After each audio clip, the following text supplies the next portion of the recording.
በዓለም ላይ ያለ ሁሉም ነው የሚቃወምህ። ምክንያቱም የክርስቶስ ተቃዋሚ መንፈስ ባን በተዘዋዋሪ መንገድ በሃይማኖት ቤት በአጠቃላይ ሃይማኖት ቤት ብቻ ሳይሆን ዓለሙን ሰይጣን አደራጅቶታል የወንጌል ተቃዋሚ አድርጎ ማለት ነው።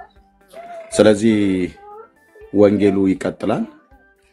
ዛሬም ወንጌሉ ነው የምንሰብከው። ግን ወንጌል የሚሰብኩ ወንድሞቻችን እና እህቶቻችን፣ ወገኖቻችን፣ አባቶቻችን፣ እናቶቻችን ከድሮም ዘመን ጀምሮ በተለይ የክርስቶስ የሆኑት እንደ ወንጌላዊ አማኝነታችን ስንገፋ፣ ስንሰደብ፣ ስንታሰር፣ ስንገደል ነው ነው። ከጥንትም እንደዚሁ ነው የኖረው። ከጥንትም እንደዚሁ ነው የቀጠለው። አሁንም አለ፣ ለወደፊትም ይመጣል። ይሄ ስለ ወንጌል ስለ ኢየሱስ ክርስቶስ የምንቀበለው ነገር ነው ማለት ነው። ስለዚህ ወንድማችን መርጌታ ጽጌ አሁን ከዛሬ ማለት ነው አይ ቲንክ አሁን 3 ሰዓት አካባቢ 3 ሰዓት ሊሆን አይደል? 3 ሰዓት አካባቢ ላይ ፍርድ ቤት ይቀርባል። ታስሯል። ፍርድ ቤት ግን ይቀርባል። የቅርብ የሚሉ ወንድሞች ጋር ደውዬ አረጋግጫለሁ። አሁን ፍርድ ቤት ይቀርባል። ፍርድ ቤት ካቀረበ በኋላ መግለጫም ይሰጣሉ ወንድሞች። እንግዲህ እስከምናውቀው ድረስ ሌላ ነገር የለም። ይሄን ወንድም ካወቅኩበት ጊዜ ጀምሮ አንደኛ የኢትዮጵያ ኦርቶዶክስ ተዋሕዶ ቤተክርስቲያን በሰዋስወ ብርሃን መንፈሳዊ ኮሌጅ የሥነ መለኮት ተማሪ የሆነ ነው። ሰዋስወ ብርሃን መንፈሳዊ ኮሌጅ ደግሞ የሚገባ ሰው ቤተክርስቲያኑን የምታውቁ ሰዎች በአብነት ትምህርት ቤት በአንድ ነገር የመምህር የሆነ ወይ ደግሞ ያስመሰከረ ሰው ነው እና መርጌታ ጽጌ መርጌታ ነው። የቅዳሴ መምህር ነው። የቅኔ አዋቂ ነው እና በኢትዮጵያ ኦርቶዶክስ ተዋሕዶ ቤተክርስቲያን ትምህርት ማንም ሰው አያማው በቃ ባለሙያ ነው። የተማረ ሰው ስለሆነ ባለሙያ ነው እና ይሄ የክርስቶስ ኢየሱስ ወንጌል ግን ከገባው ጊዜ ጀምሮ ከዛው ከኢትዮጵያ ኦርቶዶክስ ተዋሕዶ ቤተክርስቲያን ውስጥ ሳይለቅ አሁንም በዛው ሆኖ ማለት ነው እውነትን ይዞ ይሞግታል። ብፁዓን ሊቃነ ጳጳስ ፊት ሁሉ ቀርቦ ጳጳሳቱ ፊት ሁሉ ቀርቦ ፓትርያርኩም ባሉበት ጥያቄ ተጠይቆ ከዚህ በፊት ኢቭን ቤተክርስቲያን እንኳን አላወገዘችውም። በወቅቱ አልተወገዘም። ብዙዎቹ ተወገዘ ምናምን ነገር ብለው ይላሉ እንጂ አባቶች በወቅቱ የነበሩት ብፁዕ አቡነ ጳውሎስ ፓትርያርክ እሳቸው ነበሩ የነበሩት፣ አላወገዙትም። ይልቁንም ያነሳቸው ጥያቄዎች በጣም ስር መሰረት የሚያናጉ ጥያቄዎች ናቸው። ምክንያቱም የተማረ ሰው ነው። የኢትዮጵያ ኦርቶዶክስ ተዋሕዶ ቤተክርስቲያን ጓዳ ጎርጓዳ የሚያውቅ ቅኔዋን፣ ዜማዋን፣ ትውፊቷን፣ ቀኖናዋን፣ ዶግማዋን የሚያውቅ አገልጋይ ነው። እውነቴን ነው ብየምላችሁ። ይሄ ዝም ብሎ በዋል ፈሰስ ሲሆነ ዝም ብሎ ከመርካቶ ሻሽ ገዝቶ ዝም ብሎ የጠመጠመ ከመጠምጠም የሚባል አይነት ሰው አይደለም። ከመጠምጠም ትምህርት ይቅደም አትለውም እዚህ ሰው ፊት እና ልጅነቱን የሰጠ ነው። መርጌታ ክብር ለኢየሱስም እንደዚሁ በጣም ብዙዎች እኔ እስካሁን ድረስ አይደው ነው ዝም ብሎ ባተሌ ነገር እውቀት የሌለው ቤተክርስቲያኒቱን የማያውቅ ወጥቶ ዝም ብሎ የሚያጭበረብር እኔ አላየሁም። የሆነ ስናገር ማለት ብዙ በተሐድሶ ውስጥ የሚያገለግሉ አሉ። በዛው ቤተክርስቲያኒቱ ውስጥ ሆኖ ራሱ እና ወንጌልን በመስበክ ብዙ ዋጋ የከፈለ ወንድም ነው። ይሄ ወንድም ከዚህ በፊት ወንጌልን በመስበክ ራሱን ቀጥቀጣው ፈልጣውት ሆስፒታል ገብቶ እግዚአብሔር ምሕረትን አግንኖለት ህይወት እንደገና ቀጥሎለት የሚኖር ወንድም ነው። ኢቭን ከዚህ የተነሳ አይ ቲንክ ራሱ ላይ በደረሰበት ጉዳት ህመም ሁሉ መድኃኒት ሁሉ በየጊዜው እንደሚወስድ አውቃለሁ እና ባለቤቱም ደግሞ ከዚህ በፊት በብዙ ህመም ታማ ጌታ እግዚአብሔር ይባርካችሁ በዓለም ዙሪያ ያላችሁ ወንድሞችና እህቶች ወደ ህንድ ሀገር በህክምና እንድትሄድ እኔ ቤት ከፍቼ በጠየቅኩት መሰረት እና ጌታ እግዚአብሔር ዘመናችሁን ይባርክ። በተለየ ወንጌል አማኞች በዓለም ዙሪያ ያላችሁ ቅኖች ማለት ነው ገንዘቡ ተዋጥቶ ወደ ህንድ ሀገር ሄዳ ህክምናዋን ሁሉ ተከታትላ አሁን ያ የቀድሞ ስቃይ የለም፣ ግን ህመሙ የተወሰነ ቢኖርም ግን በጣም ቀድሞ ከምትሰቃየው ከነበረው ከዛ ስቃይ ውስጥ ወጣው እንደውም አሁን ባለፈው ቴሌቪዥን ላይ ሁሉ ቀርበው ኢንተርቪው ሲደረግላቸው እሷም ነበረች እህቴ መድን ከጇ ሁሉ በልቻለሁ አብረን ጠጥተናል በቤታቸውና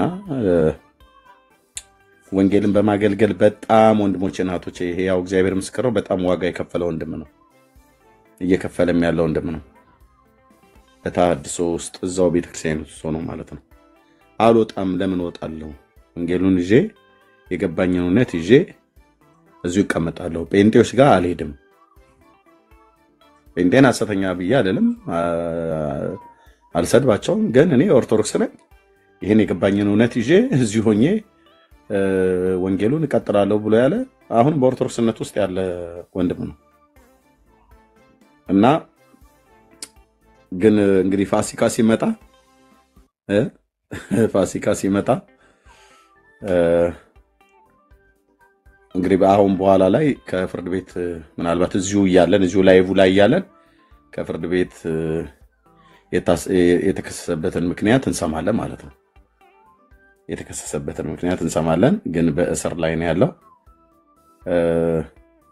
አይታው ችግር የለውም እኔም እፎይ ነኝ ምናምን ነገር ብሎ ለኔም ጽጌ ነኝ ምናምን ነገር እንደዚህ የለም ስለ ወንጌል ነው ወንድማችን ስለ ወንጌል ነው የሰበከው እና ለምን አሰራችሁት ዳውን አንልም እኛ እንደዛ አንልም ያን በቃ የወንጌል ባህሪው ይሄ ነው የወንጌል ጠባዩ ይሄ ነው የኦርቶዶክስ ታድሶም ሁን ኦርቶዶክስም ሁን ሙስሊምም ሁን ጴንጤም ሁን ካቶሊክም ሁን ባለበት ቤተ እምነት ውስጥ መጽሐፍ ቅዱስን ይዘህ ኢየሱስ ያድናል ብለህ ካልክ ዓለሙን የሚነሳብህ በቃ ስለስሜ በሁሉ ዘንድ የተጠላችሁ ትሆናላችሁ ብሎ ስላለ በሉ እንግዲህ እንትንን በልምልህ እንግዲህ እኔም ጽጌ ነኝ ምናምን ነገር እያለን ግርግር መሪ ጌታን አስገባው እሺ መሪ ያለ እኔ ወርዳለሁ ቆይ ቢኒ እኔ ወርዳለሁ ተባረኩ ኦኬ እሺ እና እሺ መሪ ኢንቫይት አድርጌሃለሁ እሺ ታቡ በደንብ ይፍጠን ወንድሞቼ እና እህቶቼ ጸጋ ይብዛላችሁ ታቡ በደንብ ይፍጠን ታቡ በደንብ ነው መቀጠል ያለበት ኤርሚዬ ቅዳሜ ፍርድ ቤት ክፍት ነው እንዴ ቅዳሜ እኮ ፍርድ ቤት ክፍት አይደል ነገ ሰኞ ነው የተባለው አይ ቲንክ ዛሬ መሰለኝ ቅዳሜ ፍርድ ቤት ይከፈታል እንዴ አይ ዶንት ኖ ግን አሁን 9 ሰዓት ነው ነገር የሚል ማነው 3 ሰዓት የሚል ሰምቻለሁ ምናልባት ሰኞ ብሎኛል አይ ዶንት ኖ ችግር የለም መልሼ ማጣራት እችላለሁ በደቂቃዎች ውስጥ ዝግ ነው ኦኬ ዝግ ነው ለምን መሰለህ ብዙ ጊዜ እንደዚህ ቅዳሜና እሑድ እንዲተር ለምን ማለት ሲፈልግ ሰውን አርብ ይታሰራል ቅዳሜና እሑድ ፍርድ ቤት ስለማይኖር ተረዳኸኝ እኔ ችግር የለም ማረጋግጣለሁ የቅርቡ ወንድም ነው ችግር የለም አረጋግጣለሁ ችግር የለም ኦኬ በቃ ተው ታብ አድርጎ ግን ታብ ቅዳሜና የሚገርም ነው መቼ ታሰረ ኤርሚ መሪ ዛሬ ነው የሰማሁት ሰላም ነው ደህና ነኝ ጌታዬ ሚዩት አድርገው መርጌታ እንዴ አሰሩት እንዴ ዛሬ አሁን እየወጣ እሺ ቤተክርስቲያን ውስጥ ቅዳሴው ነው ሞር የሚሰማው ስትወጣ ትደውልልናለህ ከቤተክርስቲያን እሺ ኦኬ እኔ ዛሬ የሰማሁት ትናንትና ነው የታሰረው ትናንትና የታሰረው ለእኔ ዛሬ ነው የሰማሁት እኮ አልኳቸው ትናንትና ነው የታሰረው ችግር የለውም ይሰሩት ወንጌሉ አይታሰርም መርጌታ ጽጌ ታሰረ ማለት ወንጌሉ አይታሰርም ሰንበዲ ታሰረ ማለት ወንጌሉ አይታሰርም ይሄንን ለሄሮድስም አልተቻለው ለጲላጦስም አልተቻለው ለሮማ ቄሳሮችም አልተቻላቸውም ይሄንን እውነት ለማዳፈን አልተቻላቸውም ታላላቅ ኃያላን የተባሉ ነገስታት እንግዲህ የሮም ኪንግደም ነበር እንግዲህ በወቅቱ ትልቁን ግዛት ምንድነው የሰሜን አፍሪካን የደቡብ አውሮፓን ዌስተርን ኤዥያን በሙሉ ይዞ ያስተዳድር የነበረው ኢምፓየር የሮም ኢምፓየር ነበር። ስለዚህ በአሰቃቂ ሁኔታ በማሰር በመደብደብ በመግደል ጌታችን ኢየሱስ ክርስቶስ ወደዚህ ዓለም ይዞት የመጣው ያባቱን የራሱን መንግስት እና የሰበከውን ስብከተ ወንጌል ማንም ሊያስቆመው አልቻለም። ሊታሰሩ ይችላሉ። እነ ጳውሎስ ታስረዋል፣ ሰባኪያን ታስረዋል። ምድራችን ላይ ምን ጳውሎስ ብቻ እንደ ምድራችን ላይ ያሉ ወንድሞቻችን ፓስተሮች፣ እናቶች፣ አባቶች አሉ እኮ በህይወት አሉ። ደርግ በእስር ቤት አስገብቶ አበሳቸውን ያሳያቸው የነበሩ እኮ ሰዎች አሉ። ዛሬም በኤርትራ መከራ የሚቀበሉ በጣም ብዙዎች አሉ። በኮንቴነር ውስጥ ታሽገው ታፍነው የምዕራባውያን ሰላዮች ናቸው እየተባሉ ወንጌልን ስለሰበኩ ዋጋ የሚከፍሉ ሰዎች አሉ እና በጸሎት እናስበዋለን ወንድማችንን እንደዚሁም ሌሎችንም ሰዎች። ወንጌሉ ግን ይቀጥላል። ወንጌሉ ግን አይታሰርም። ወንጌሉ ግን ዛሬም ያበባል እና እግዚአብሔር አምላክ የተባረከ ይሁን። ስለዚህ በዚህ ሐሳብ ላይ ነው የምንቀጥለው። ታቡን ግን አሁን ኮፒ ሊንክና ሼር ኮሜንቱን ተውትና ታብ አድርጉት ወገኖች። ታብ አድርጉ። ታቡ በደንብ ይቀጥል። አሁን ኮሜንት መጻፉን ተውት ወንድሞች እናቶች። ታብ አድርጉ። ወንድሞች ሰላም ይበሉ። እግዚአብሔር ይባረክ። ዶክተር የካንተ ልጀምር። ምናልባት ሰላም በልና እናንተ ጋር ምሽትም ስለሆነ ምናልባት በጊዜ ማውጣት ካለብህ እድሉን ላንተ ልስጥህ። በቃ ወንጌሉ ይቀጥላል። ሌላ ምንም ምንድነው በዚህ እንትን ልባችን አይሸበርም። ኦኬ ይዘውታል እስር ቤት ዛሬ የሚቅረብ አይ ቲንክ ሰኞ እንሰማዋለን። ቀደም አሁን ግን ስሰማ ዛሬ ነው ብሎ ያለኝ። አሁን እናንተ እያወራችሁ አጣራለሁ። ለእግዚአብሔር ክብር ይሁን።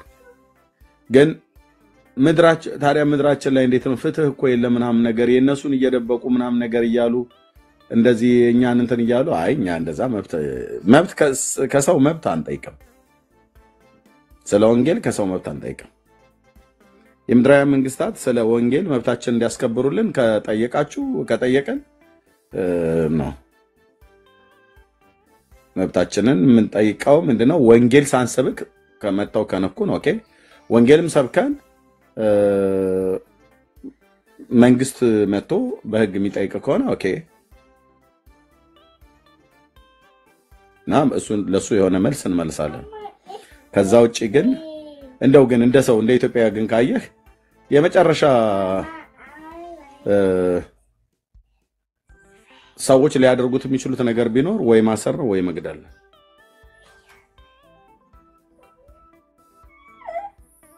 እና በዚህ ሐሳብ ላይ እንቀጥላለን። ተባረኩ። ዶክተር የሰላም በልና ወገኖች ወደ 1 ሚሊዮን ይግባ። ታብ አድርጉት። ሼሩን ተውት ወገኖች። ሼር ኮፒ ሊንኩን ተውትና ታብ አድርጉት። ታብ ይደረግ። ጸጋ ይብዛላችሁ። ዶክተር የሰላም በል ቀጥል። ሰላም ቅዱሳን እንደምን አላችሁ? እርምዬ ሁላችሁም እንደምናችሁ? ቤኒ መርጌታ ወሲ ዳግዬ ዮሐንስ መርሲ ማችሁ በጠቅላላ ፋሪስ እንደምን አላችሁ? እርምዬ ቀን የሰማሁት ነው መሰለኝ። ሌሎች ሰዎችም አሉ መሰለኝ አብረው የተያዙና አይ እንዳልከየን ጠይቄያለሁ። እንዳልከየ ያልታሰረ ጣዋት ላይ አውርቻለሁ። በባለፈው ሳምንት ምናምን ነገር ነው ፖሊስ ጣቢያ ጠርተውኝ ጠይቀውኝ እኔ እንትን ብያለሁ አልታሰርኩኝ ብሎ ጣዋት ላይ አውርቻለሁ። ዛሬ ጣዋት ማለት ነው። የጽጌን ሰምቻለሁ። አይ ቲንክ ሌላም ሰው ያለ ይመስለኛል።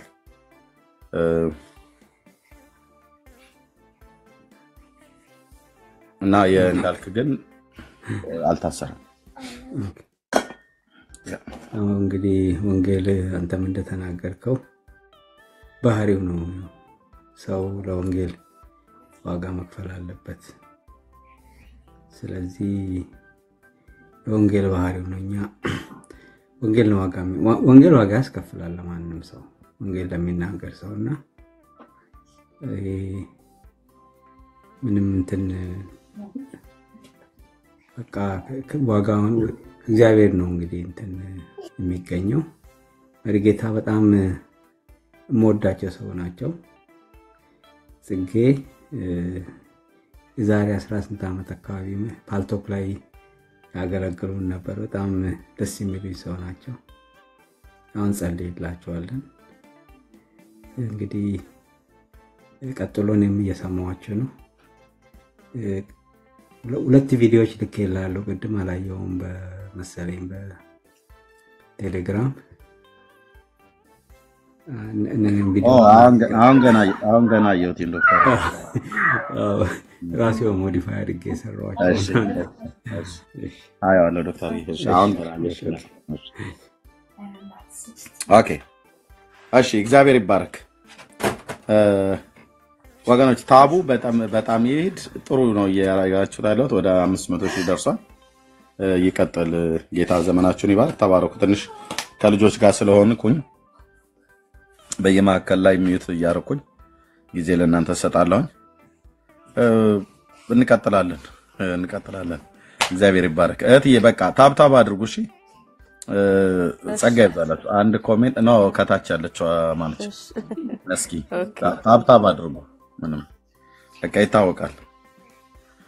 እሺ ጌታ ይባረክ። እህትዬው በቃ ቤቱን መሪው እስኪ ፋሬስን ድልስጩ ከታች እየጀመረ እንቀጥላለን። ለሌሎችም ለሁሉም እንዲናገሩ ድልስጫቸው ሼርሚ እሺ የኔታ እንኳን ደህና መጡ። ሰላም ለእናንተ ይሁን። እንዴት ናችሁ? ደህና ነን። ሰላም በሉን እና ሐሳቦትን ከዛ ለሌሎቹ ምድል እንሰጣለን።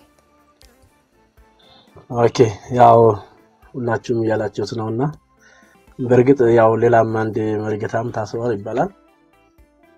እንግዲህ ያው የወንጌል ባህሪው ነው በመሰረቱ ወንጌል ዝም ብሎ ከሆነ ልክ አባቶቻችን እንዳሳለፉ ወንጌል ከይቅርታ ጋር ያኛው መርጌታ የሚባለው እዚህ እኔ ቤት ውስጥ ለሱ ሰው እናንተ መናገር ከፈለጋችሁ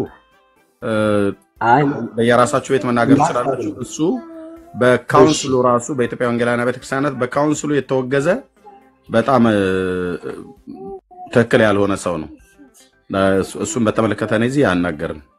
ስለዚህ ወንድም ግን ህይወቱንም ጭምር ኑሮውንም ጭምር አቃለሁኝ አገልግሎቱንም ጭምር አቃለሁኝ እና እውነት ነው። ያኛው ግን በአብያተ ክርስቲያናትም የተወገዘ ነው። አንዳንድ አድራጎቱም ትክክል አይደለም። ከባለፈውም ተናግረናል። እኔ አይመለከትም። ትክክል አይኔው ዝም ብዬ ሐሳቡን ያልኩት እንጂ ልክ ነው እውነት ነው ብዬ መርጌታ ጽጌ በጣም ምን ወዳቸው ምናከብራቸው ለኛ ራሱ አሁን ላለንበት የወንጌል ብርሃን ትልቅ አሪያና ምሳሌ የሆኑን አባት ናቸው። ባለቤታቸውም ጭምር ብዙ ዋጋ ከፍለዋል። ቅድም ኤርሚዬ እንዳልከው ደብረ ሊባኖስ ብዙ የተደበደቡ ናቸው። ከነርግሉ ባበቀለ ጋር ብዙ ዋጋ የከፈሉ ናቸው። የቤተ ክርስቲያን ልጅ ናቸው። የተማሩ ናቸው። በሙግት ማንም ሊሟገታቸው ፊት ለፊት አይችልም። ያው አማራጩ የሚያደርጉት ያው ማሰር ነው፣ ያው በተዘዋሪ መደብደብ ነው እንጂ ፊት ለፊትማ መቋቋም አይችላቸው። መስተዛሬም እንኳን እስቲ ፊት ለፊት ጥያቄ አለን ኦርቶዶክስ መልስ ካላት እኛም ጥያቄ አለን ሲሉ አንድ ቀን አቅርበው መጀመሪያ ላይ ብቻ ፊት ለፊት እንትላሏቸው ከዛ ምንም መልስ የላቸውም። ከዛ በኋላ አንድ ቀን እንትን ብለዋቸው ያቁምና በተለያየ ነገር በባለቤታቸውም ብዙ ዋጋ ከፍለዋል። ያው ምናልባት መርጌታና የምናቀው ብዙ ነገር አለ። ብዙ ባለቤታቸውም ላሁን ላለችበት ሁሉ ብዙ ነገር ዋጋ አስከፍሏቸዋል በማይበር ቅዱሳን አማካኝነት። ዛሬም ይሆን አሁን ይያለውና እንግዲህ ያው የወንጌል ባህሪው ስለሆነ ወንጌል አይታሰርም፣ ይቀጥላል። እንጸልያለን። ጌታ ደግሞ መልካም ያደርጋል ብዬ አስባለሁ። ተባረኩ። እሺ የኔታ ጌታ ኢየሱስ ይባርኩ። ተባረኩ። አይ ቲንክ መሪጌታ የሚመች ቦታ አይደሉም። ወገኖች በደንብ ታፕታፕ አድርጉ። ጆይ የሚመች ከሆነ እንትን ማለት ትችላለህ። ወገኖች በደንብ ታፕታፕ አድርጉ።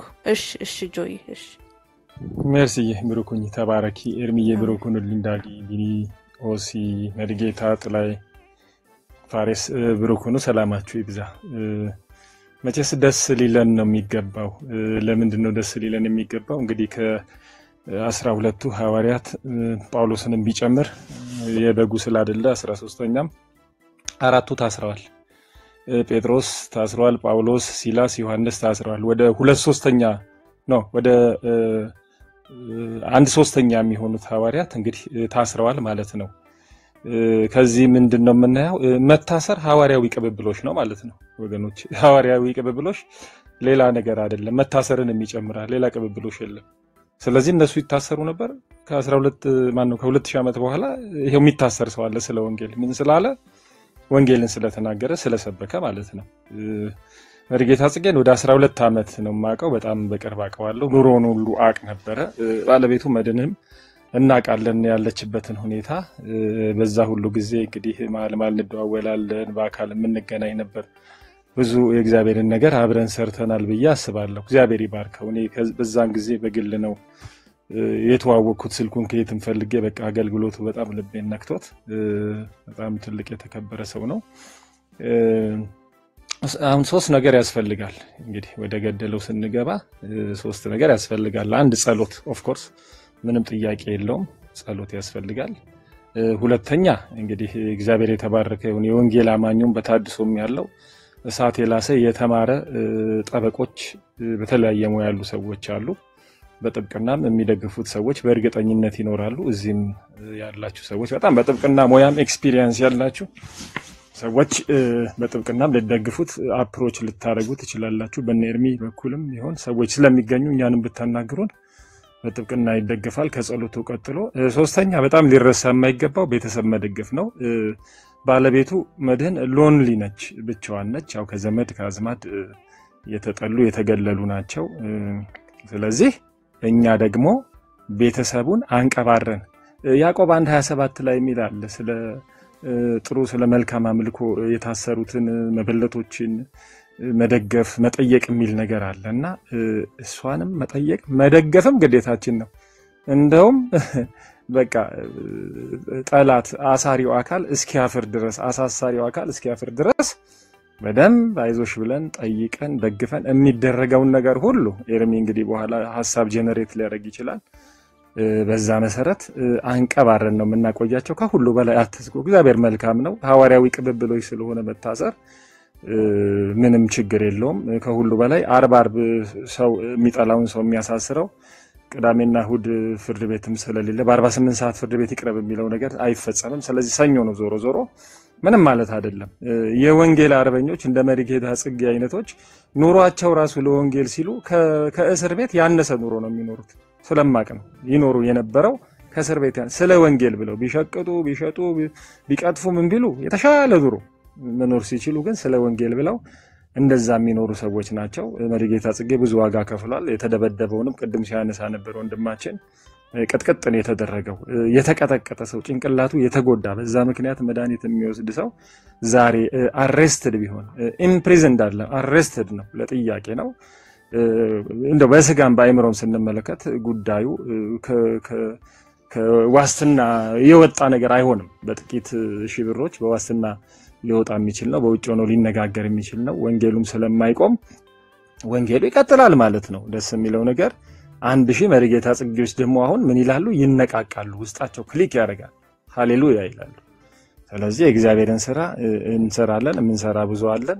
ማሸማቀቅ ማሳሰር በግንባር ሲሸነፉ በማሳሰር ድል የሚያገኙ ማሸማቀቅ የሚችሉ የሚመስላቸው ሰዎች መልቲፕላይ ነው የሚያደርጉን፣ ያበዙናል። ለወንጌል የቆረጥነውን ስለሚያበዙን በዛ መሰረት እንትነናለን። ከሁሉ በላይ መታሰር ሐዋርያዊ ቅብብሎች ነው የሚለውን ነገር ዛሬ እንደ ስሎጋን ይዘን ደስ ሊለን ይገባል። እግዚአብሔር ይባርካችሁ። ዋው ጆዬ በጣም ደስ ይላል በእውነት የሚገርም ንግግር ነው። ጌታ ኢየሱስ ዘመንህን ይባርክ። በእውነት ወገኖች እንግዲህ ብዙ ላይቮች ሊከፈቱ ይችላሉ። ሐዋርያዊ ቅብብሎሽ መታሰሩን ተቀብለናል ማለት ነው። አይ ቲንክ ዳጊዬና ሆሲ የተመቻቸው አልመሰለኝም። ቢኒዬ ቀጥል። ተባረኩሽ። መጣክ? እሺ ቢኒዬ አላወራም። እሺ ያወራሉ። ዛሬ ነው ፍርድ ቤት የሚቀርበው። የፌደራል ፍርድ ቤት ይሰራል ስሩ ተብሎ ፌደራል ፍርድ ቤት እስከ ግማሽ ቀን ድረስ ይሰራል ብለው ነግረውኛል። አሁን እዛው ናቸው ያሉት ወገኖች።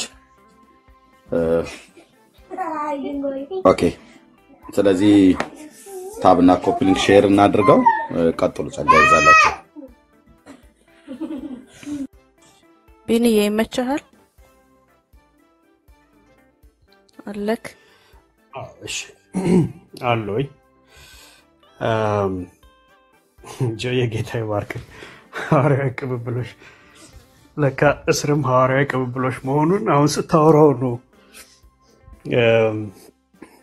በዛ ኮንቴክስት ያሰብኩት to be honest yes ሐዋርያዊ ቅብብሎሽ ማለት ይሄ ነው መታሰራቸውን መገፋታቸውን ፕሬዙን ብቻ ሳይሆን መከራቸውን አብሮ መቀበል ሐዋርያዊ ቅብብሎሽ ነውና ይሄ ሐዋርያዊ ቅብብሎሽ እንግዲህ ድሮም ነበር አሁንም አለ አባቶቻችንንም አስረዋቸዋል ለምን ላይ ታሰሩት የኢየሱስን ጌትነት ፐብሊክሊ ዲክሌር ስላደረጉ ነው ሃይማኖት በጣም ሚንጫጫው ሃይማኖት በጣም ነው ሚንጫጫው በጣም ነው የሚደነግጠው ኢየሱስ የሚባለው ስም ሲነሳ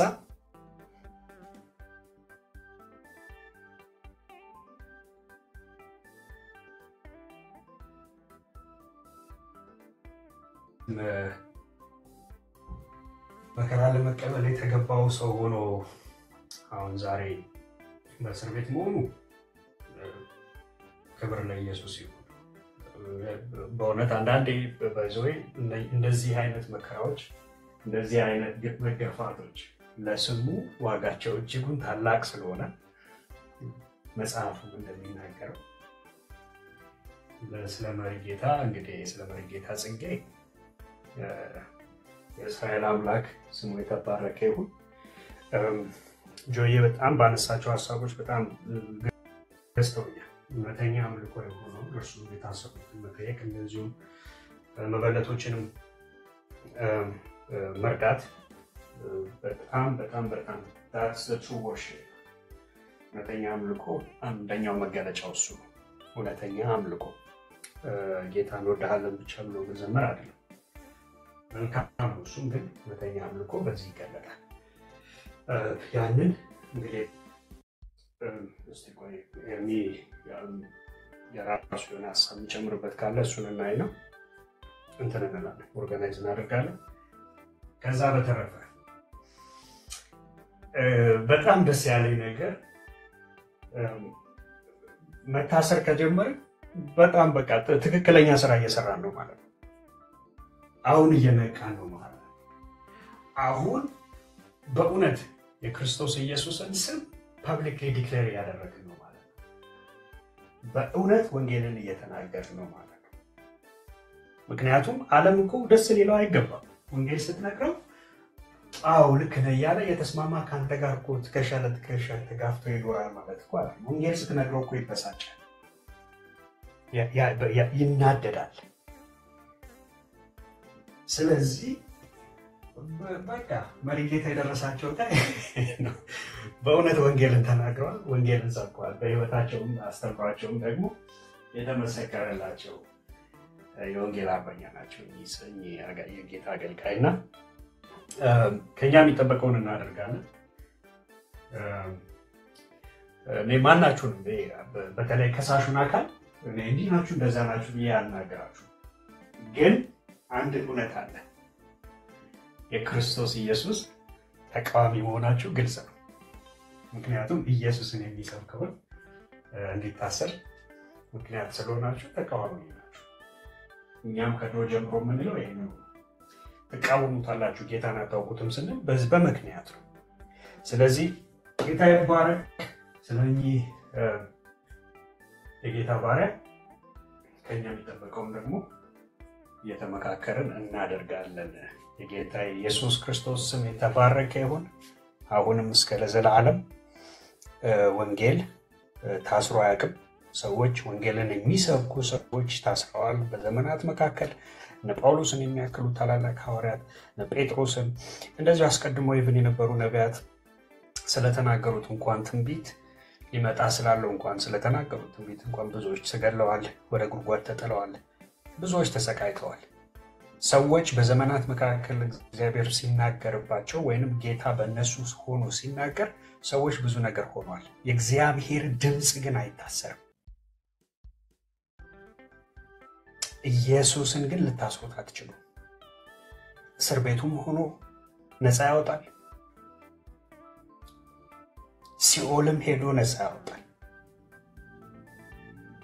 ምድር ላይ ከምድርም በታች ሆኖ ነፃ ያወጣል። የኢየሱስ ስሙ ሊታሰር ፈጽሞ አይችልም።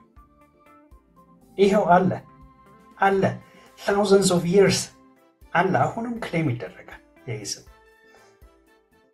ብዙሃንን እየማረከ ብዙሃንን ወደ መንግስት እያፈለሰ የጌታ የኢየሱስ ክርስቶስ ስም አይታሰርም። እሱን ስሙን የሚናገሩት ሊታሰሩ ይችላሉ። ኢየሱስን ግን ማሰር አትችሉም። ጌታ ይባረክ፣ ስሙ ይባረክ። ኤርሜ እንቀጥል። አንዳንድ ሀሳቦች ጀምራቸው ካሉ እነሱ ላይ በደንብ ዲስከስ እናደርግና መደረግ ያለበትን እናደርጋለን። ተባርኩ ወገኖች። ሰላምና ጸጋ ይብዛላችሁ።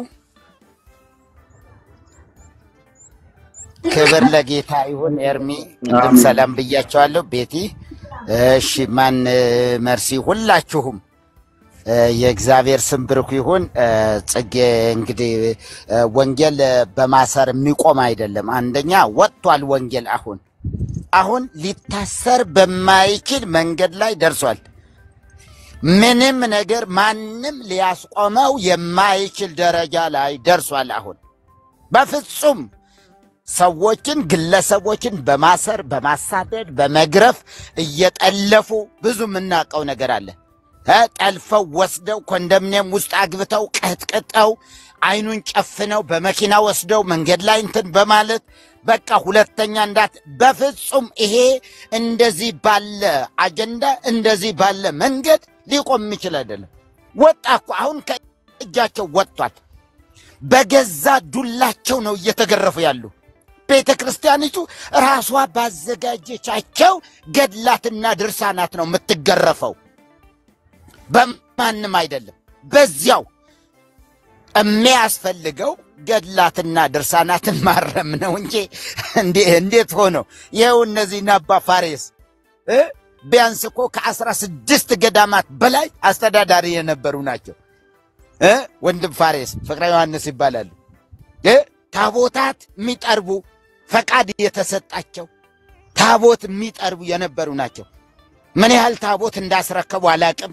ሰርተው ለቤተ ክህነት ምን ያህል ታቦታት እንዳስረከቡ አላቅም። ግን እንደዚህ ወጡ። በጣም በብዙ ቁጥር እኛ ማናቃቸው።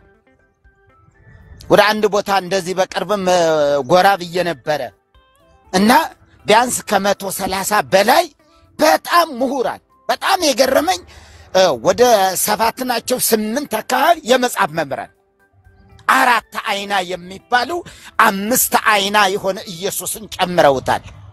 ክብር ለጌታ ይሁን።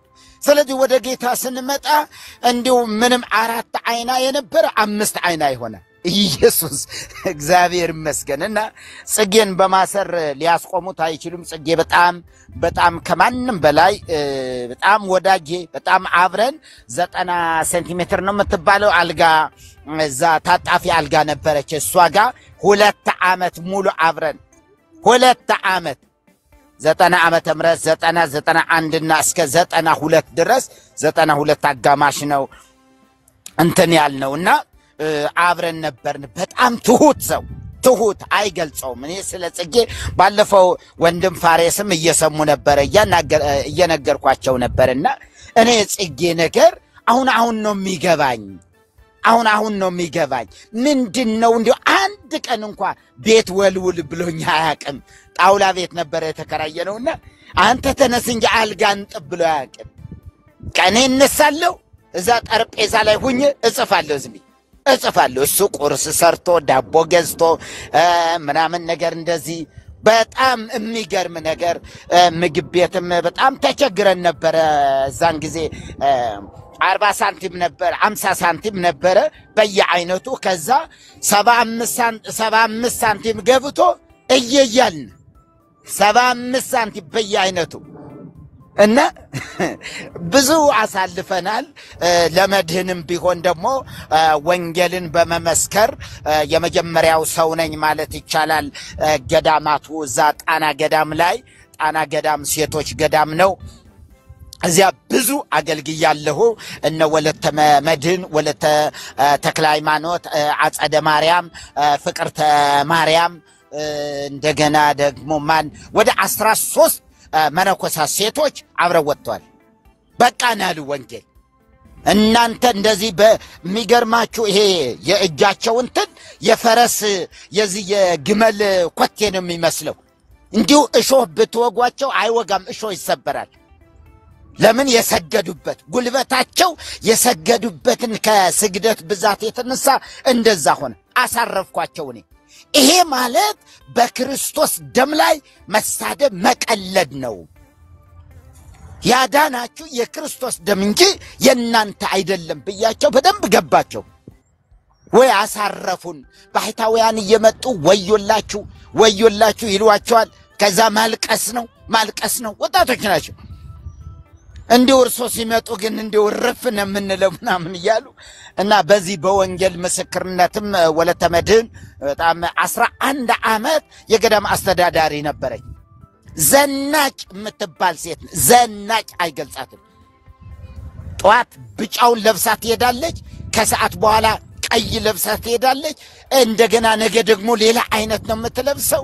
እንዴት አይነት በጣም እንትን ነበረችና እግዚአብሔር ይመስገን። ግን በዚህ ጽጌን በደንብ አውቀዋለሁ። አሁን እኮ ስደውል ስልኩም እንትን አይልምና አስሮታል ለካ እውነት ነው ማለት ነው ብዬ እንዲሁ ማመን አቅቶኝ ነበረ።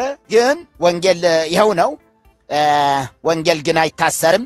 እውነት ነው። ኢየሱስ አይደበቅም። ኢየሱስ የምድራችን ፀሐይ ሆኖ ይቀጥላል። ኢየሱስ በምድራችን ያበራል፣ ገና ያበራል። በጨለማ ያሉ ሁሉ ይወጣሉ። ገድላት ድርሳናት ይቀደዳሉ።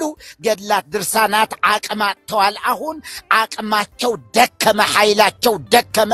ለብዙ ሰዎች ጥያቄ ፈጥሮባቸዋል።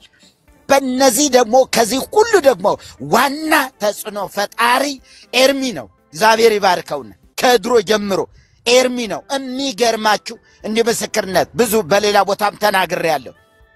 እንዲሁ እነዚህ እንትና የሚባሉ ስማቸውን አልጥረው እና አኪም በሉት ማንም የለም። ምክንያቱ እነዚያ አያችሁ ካህናቱ፣ መነኮሳቱ፣ ጳጳሳቱ መስማት የሚፈልጉት ስለ ገድላት ነው። መስማት የሚፈልጉት ስለ ድርሳናት ነው። ምን እዚህ እንትን ይላል ነው የሚሏቸው ለሌላው። እና አንድ ጊዜ ስለወጣ እግዚአብሔር ይመስገን ወንጌል አይታሰርም። እውነት ነው፣ አይታሰርም። ገና እንደገና እንገለብጠዋለን። እንደውም አቅም ይሆነናል። እንግዲያስ ይለይላት ብለን ይለይልሽ ብለን በቃ ይለይልሽ ስንዱ ትውልድ አመለጠሽ በወር ውስጥ በየፕሮቴስታንቱ ቸርች ላይ በእንዲሁ በአንድ ወር ውስጥ እንዲሁ ከጫፍ እስከ ጫፍ በኢትዮጵያ ብቻ ምን ያህል ሰዎች ጌታን ይቀበላሉ? እስከ አስቡት። ምን ያህል ሰዎች በአንድ ጉባኤ በአንድ ቸርች ምን ያህል እንደሚቀበሉ ታውቃላችሁ? ለነሱ ድንቅና እንዲሁ መገረም የሚሆንላቸው አንድ ሰው ወደ ኦርቶዶክስ ሲመለስ ይኸው አንዲት እህት ወደ ኦርቶዶክስ ተመልሳለች። ምን ታድርጋ ታዲያ? ዘፈን ሲያምራትስ እንዴ? መጨፈር ሲያምራትስ ምን ታድርግ? ምን እድል አላት? የለም እዚህ ነፃነት የለውም። የኃጢአት ነፃነት የለም። እዚህ ለኃጢአት የሞተ ማህበረሰብ ጋር ሆኖ የሚናፍቀውን የድሮ ትዝታውን ለመጨለጥ የግድ መመለስ ነው ያለበት። ባክ ማድረግ ነው ያለ። እዛ እንደ ልቡ ይሆናል። አንተ ለምን ትጠጣለህ? ትልቅ ሰው አይደለም የሚለው ማንም የለም። እሰይ ነው የሚባል። ክብር ለጌታ ይሁን። ስለዚህ የበራው ወንጌል ይቀጥላል። እናበረዋለን። ችቦውን ይዘናል፣ በእጃችን ጨብጠናል። ከዚህ በኋላ ሊያስቆመን የሚችል የለም። ኤርሚ ቀጥል። ጥሩ ነገር ነው። አሁንም ቢሆን አሁንም ገድላት ይፈርሳሉ። የቤተ ክርስቲያኒቱ አስተምሮ ገድል ላይ ስለቆመ የቆመው ገድል ላይ ነው። ገድለ ተክለ ሃይማኖት ከሌለ ተክለ ሃይማኖት የሉም። ታቦተ ተክለ ሃይማኖት የለም። ገድለ ጊዮርጊስ ከሌለ ጊዮርጊስ የሚባል የለም። ጊዮርጊስ የሚባል የኖረው ገድሉ ስላለ አይደለም። ገድሉን አሽቀንጥራ ከጣለች ታቦቱን አሽቀንጥራ ትጥላለች።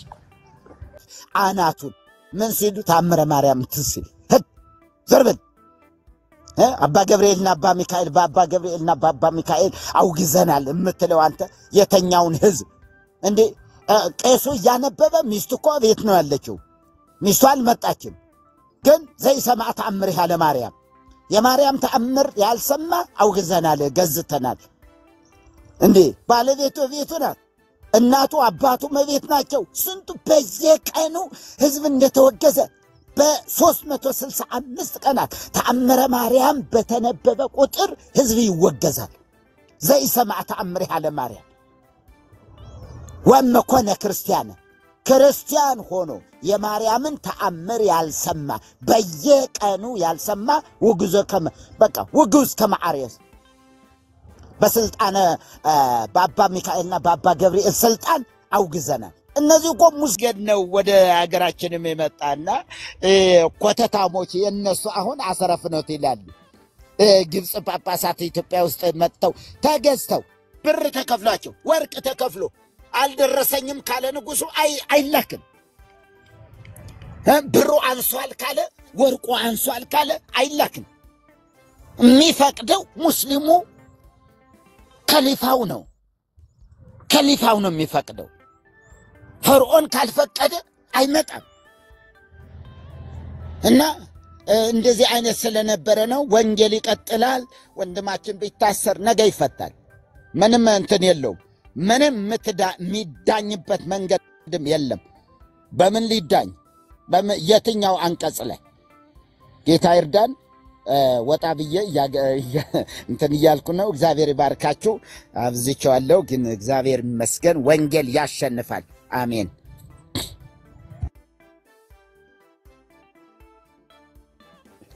ዋግዬ መተሻል። እንኳን ደህና መጣሽ። የሚመችሽ ከሆነ አንዳንድ ነገር በይንና እኔም ሐሳብ አለኝ እቀጥላለሁ። አንቺን ላስቀድም ብዬ ነው የሚመችሽ ከሆነ። እሺ ሜርሲዬ። ሰላም ለእናንተ ይሁን። ሰላም ለሁላችሁ ከላይም ከታችም ያላችሁ በጌታ የተወደዳችሁ ቅዱሳን ሁሉ በጌታ በኢየሱስ ስም ሰላም ይድረሳችሁ። የሚገርም ነው እንግዲህ ለመሪጌታ ማነው ጽጌ ይሄ ነገር አዲስ አይደለም። እግዚአብሔር ግን አንድ ነገር ነውጥ ሲያመጣ የእግዚአብሔር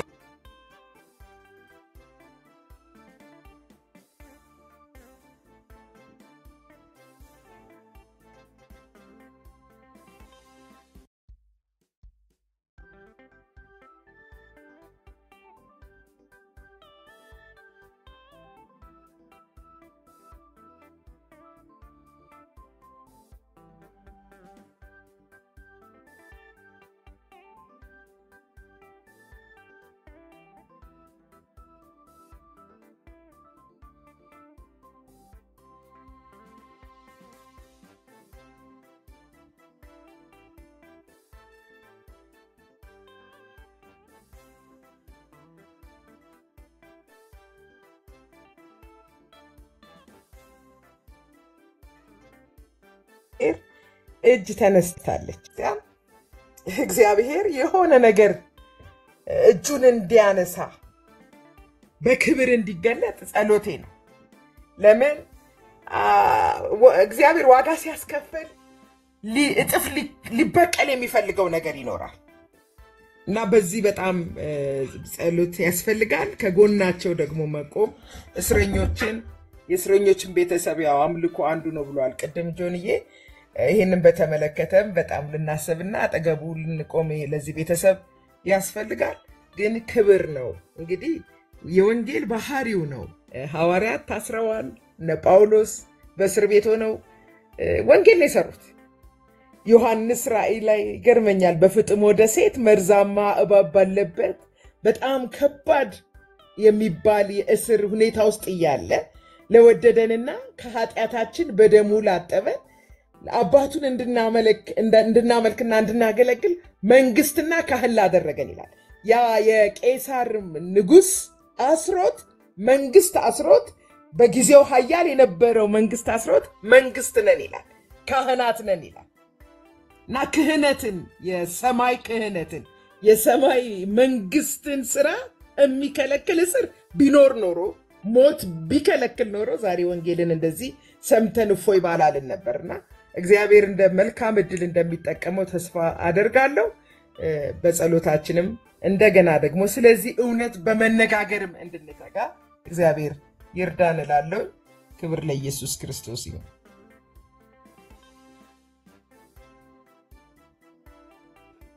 ዋግዬ ፓስተር የጌታ ኢየሱስ ዘመንሽን ይባርክ። ተባረኩ ወገኖች፣ ወንድሞች፣ እህቶች እዚህ ሐሳባችሁን የሰጣችሁ ሁሉ ተባረኩ።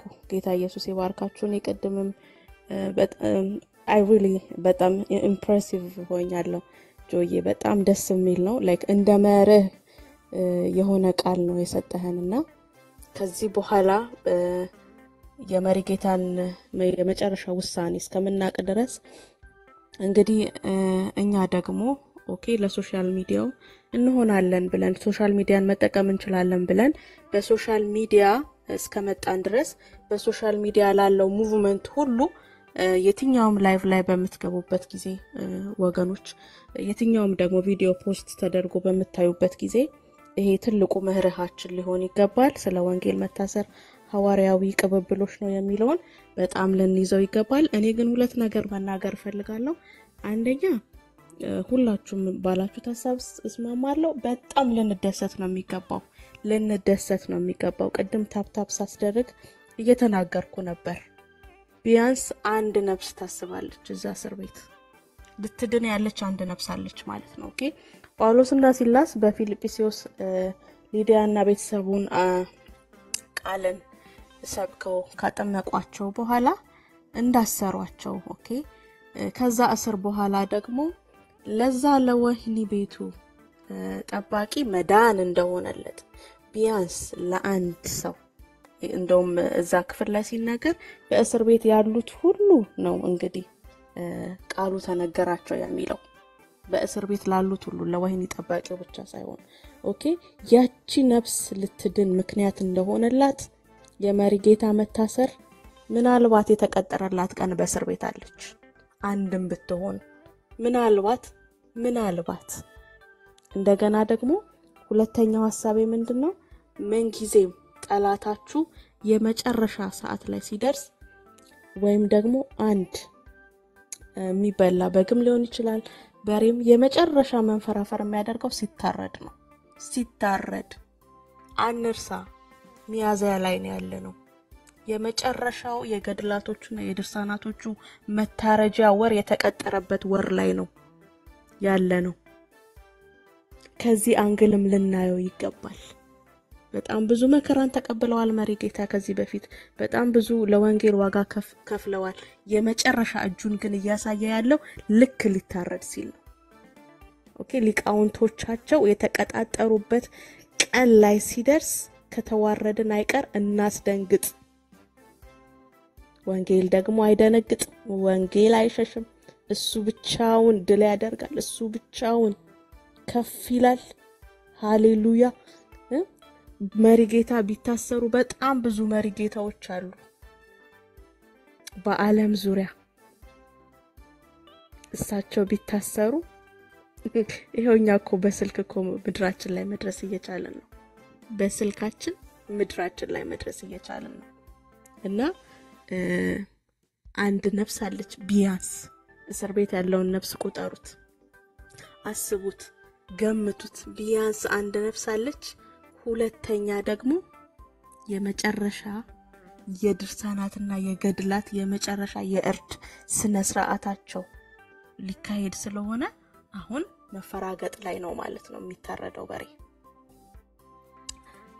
ስለዚህ ለኛ እድላችን ነው እኛ ሴሌብሬት ነው የምናደርገው ጌታችን በሞቱ ነው ህይወትን የሰጠን የኛ መታሰር ደግሞ ወንጌልን በደንብ ከፍ ብሎ እንዲውለበለብ ስለሚያደርገው እንኮራባቸዋለን። መሪ ጌታ በጣም ነው የምንኮራባቸው። ጌታ ደግሞ በድል ያስወጣቸዋል። በድል እንቀጥላለን። ጌታ ኢየሱስ ዘመናችሁን ይባርክ። ኤርምዬ ካለ እንቀጥል።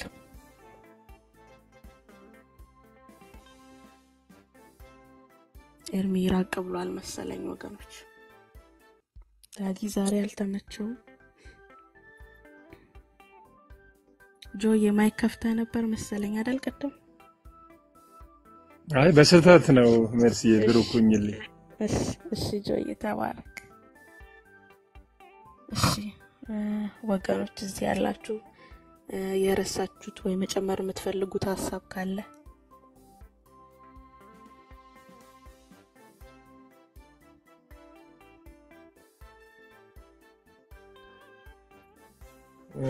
ሚናገር እንግዲህ እስኪመጣ ድረስ እግዚአብሔር ይባርካችሁ። ለላችሁት ሁሉ የታሰሩ ብዙ ክርስቲያን አባቶች ነበሩ። በአገራችንም በመድራችንም የታሰሩ ብዙ ሰዎች ነበሩ። በቅብብሎሽ ከዛሬ 50 60 ዓመት በፊት የታሰሩ አባቶች ታስረው የዛሬ 30 ዓመት የታሰሩ አሁንም የታሰሩ አሉ፣ ወደፊትም የሚታሰሩ አሉ በነገራችን ላይ። ስለዚህ ፒውርሊ ሌላ ሐዋርያዊ ቅብብሎሽ የለንም እኛ። ሐዋርያዊ ቅብብሎሽ ማለት ይሄ ነው። በቃ ወንጌላችን ትክክል መሆኑ ቅብብሎሻችን ትክክል መሆኑ ግልጽ የሆነ ኢንዲኬተር ስለሆነ እግዚአብሔር የተመሰገነ ነው። በዚህ ልንኮራ ይገባል። ይነጋል የሚባለውን መጽሐፍ ቆይቷል ካነበብኩት ከ10 ዓመት በላይ ሆነኛል። ከመሪጌታ ጽጌ መጽሐፍ አንብባችሁት ከሆነ ፋና ወጊ ነው። እኔ አሁን እዚህም ውስጥ ካሉ ምናልባት አላቅም አንዳንድም ቁጥር ሊጽፉ ይችላሉ። ብዙ መሪጌታዎች ብዙ መምራን በመሪጌታ ጽጌ ይነጋል መጽሐፍ ነው ወደ ክርስቶስ የመጣ ነው። በገዳም ውስጥ በቤተክርስቲያን ውስጥ ደብቀን እያስገባን እያንሸራሸርን ተደብቀን እያነበብን እየገረመን እያሉ ይናገሩ ነበርና ፋና ወጊ ነው የሚባለው። ፓዮኒር ፋና ወጊ ነው መሪጌታ ጽጌ። በእውነት የእምነት አባት በመድራችን ላይ ከሚባሉ ሰዎች አንዱ ነው። እንግዲህ ኤልያስም እንደኛ ሰው ነበር ይላል መጽሐፍ ቅዱስ። እንደኛ ሰው የሆኑ ሰዎች ናቸው ትልልቅ ስራን ሰርተው የሚያልፉትና ይነጋልን መጽሐፍ ብታነቡት በጣም ይገርማቸዋል። በሲኖዶስ ፊት ቀርበው እንግዲህ እነዛ ሁሉ 33 ምናምን አባቶች ሊቃነ ጳጳሳት ቁጭ ብለው አቡነ ጳውሎስ እንደ መካከለኛ ሆነው በሉስቲ ጠይቁት ተከራከሩት እያሉ ያደረገው ዲያሎግ እጅግ ነው የሚገርማችሁ። በቃ እና አንዳንድ አባቶች በቃ ጠጋ ብለው ልጅ በቃ ዝም ብለ ለምን አክሴፕት አታረግም? በቃ ተው እስቲ በቃ አትድረቅ ችክ አትበል በቃ ለምንድነው ምተው እያለ እና ዲያሎጋቸው ይገርማል። በቃ ስለ ማርያም ጉዳይ፣ ስለ ምልጃ፣ ስለ ታምራትና ገድላት ወዘተርፈ እያነሳ በጣም ይሞግታቸው ነበር። ያው መልስ አሳጥቷቸው እንደውም አባ ጳውሎስ ይላል እዛ መጽሐፍ ላይ ኒውትራል ነበሩ እዛ ቦታ ላይ እና እስቲ ለጠየቀው ጥያቄ መልስ ስጡት እስቲ ሊቃውንት አላችሁ አይደለም ወይ እያሉ መካከል ሆነው እንትን የሚሉት ነውና ያንን መጽሐፍ ያነበቡ ሰዎች በኋላ ያሳዩናል ምልክት በእውነት በሱ መጽሐፍ በሱ አስተምሮ። እንግዲህ እነሱ ደግሞ መልቲፕላይ ያደረጉ ነው የሚሄዱት። በሱ መጽሐፍ ክርስቶስን የተቀበሉ እንደገና በእነሱ ደግሞ ክርስቶስን የተቀበለ እንደገና በእነሱ ደግሞ እያለ መንፈሳዊ የልጅ ያየ ሰው ነው መሪጌታ ጽጌ። እግዚአብሔር ይባርከው። ህይወቱን ደግሞ ነው ያውቃለው። ነገራቸዋለሁ 12 ዓመት አቀዋለሁ እኔ ፐርሰናሊ ነበር በዛን ጊዜ መጽሔት ላይ ምናምን የወንጌል አማኞች መጽሔት ሲወጣ እዛ ላይ ወጥቶ አየሁትና ስልኩን ፈልጌ ኮንታክት አደረኩትና በቃ በአገልግሎት አብሬ ቆማለሁ ምናምን ብዬ እንትንል ነበር እንገናኝ ነበር አልፎ ቤተሰቡንም ማስተዋወቆኝ። እውነቴን ነው የምላችሁ የመሪጌታ ደሞዝ በዛሬ ጊዜ ቢኖር 10,000 የሚያገኝ 8,000 የሚያገኝ ከነ ጥቅማ ጥቅሙ መኖር የሚችል ሰው እንዴ እናንተ ይገርማችኋል። መሪጌታ ጽጌ እኮ ኑሮን ስለማቅ እኮ ነው አሁን እስር ቤት የሚኖረውን ኑሮ ከዚህ ባነሰ ኑሮ በጣም ብዙ አመት ኖሯል። ከዚህ ባነሰ ኑሮ የምታውቁት ነው። የሚበላው ነገር አጥቶ መኖሪያ አጥቶ ከተማ ጥግ ምናምን ውስጥ ነው የሚኖረው። ስለማቅ ነው በጣም ከተማ ጥግ ጨረቃ እንትን ምናምን ውስጥ ነው የሚኖረው። እና እንዴ ደሞዝ እኮ መቀበል ይቻላል እኮ አንዳንዴ ለወንጌል የሚከፈል መስዋዕትን እናስብ እንጂ እንዴ ምን ችግር አለ? እኛ እኮ አንዳንድ አባቶች ስናናገር የምትሉት ነገር እውነት ነው፣ ግን ምን እንብላ፣ የቤት ኪራይ ጨምሯል፣ እንዴት እንክፈል የሚሉ በጣም ብዙ ሰዎች አሉ። ይሄንን እምቢ ያለ ለእውነት የቆመ የሰራ አካላቱ ሁሉ እውነት ነው መሪጌታ ጽጌ በነገራችን ላይ። ስለዚህ ይነጋልን ፈልጋችሁ ብታነቡት። ሁለተኛ ቅድም ወጊም ጀመር አድርገዋለች ፒውርሊ በሚያስንቅ ሁኔታ እንዴ እነዚህ ሰዎች ሲታሰሩ ይብስባቸዋል እንዴ እስኪባል ድረስ ባለቤቱንም እሱም አሁን ነገ ከነገ ወዲያ ይወጣል ያው ቀጠሮ ነው የሚባለው በዋስ ይወጣል በዋስ ወጥቶ ቀስ እያለ ከይዙ እንትን ይላል በሚያስንቅ ሁኔታ ሲታሰሩ ይብስባቸዋል እንዴ እስኪባል ድረስ ባለቤቱንም አንቀባረን እንዳይሰማት ጠይቀን በኋላ ያው አንዳንድ ሺዎች ይነሳሉ በየገምታለሁ ሰዎች ተመርጠው ምን እናረጋውን ለጌታ አገልጋዮች ምን እናረጋውን አርገን ያዕቆብ 1:27 እንዳልኳችሁ ሄዶ ተጠይቀው ቅብርር ብለው ጠላት እስኪያፈር ድረስ መደረጉ የማይቀር ነገር ስለሆነ በዚህ እንዘጋጅ እግዚአብሔር የተመሰገነው ለወንጌልማ ቅናት ያሳዩ ሰዎች እግዚአብሔርም ይረሳ ዘንድ አመፀኛ አይደለም እንደሚል እኛም ራሳችን እንረሳ ዘንድ አመፀኛ አይደለም አመፀኛ ነው የወንጌልን ስራ የሰሩ ሰዎችን ሊረሳ የሚችል ስለዚህ ይሄንን በደንብ እናስብበት ሐሳቦች ስለሚመጡ ነው በኋላ በተረፈ በሞያዊ አገልግሎት እንግዲህ በትምህርት የሚያማን የለም የክርስቶስ ልብ አለን እንደሚል የወንጌል አማኞች በስራ በትምህርት አይምሮአቸው የተከፈተ በጣም ብዙ ከምናስበው በላይ ሃይሊ ሶፊስቲኬትድ የሆኑ በተለያየ ሀገር በሀገር ውስጥም ዕውቀት ያላቸው በተለያየ ሞያ ስላሉ እነሱም ደግሞ እነ ኤርሚን ምናምን ያናገራሉ እኔ ልቆምለት እችላለሁ እኔ ልነጋገርለት ስለሚሉ ችግር የለም ደግሞ ጠበቃ ነው እንዴ ስንት ባለሙያ ባለበት እንትን ሌላው ጸሎት ስትሮንግሊ ደግሞ ይጸለይ ነበር ስለሚባል እዛ ካለ አይደል ለነ ጴጥሮስ ለጳውሎስና ሲላስ በውጪ ይጸለይላቸው ነበር አይደል አባቶች ይጸልዩ ቅዱሳን ይጸልዩ ነበርና በጸሎት ደግሞ እዛ ከመካለ ክፋት ምክንያቱም በስረኞች መካከል የሻማ አምጣ ዝፈንልን አዲስ እስረኛን ወደዛ የመግፋት የማግለል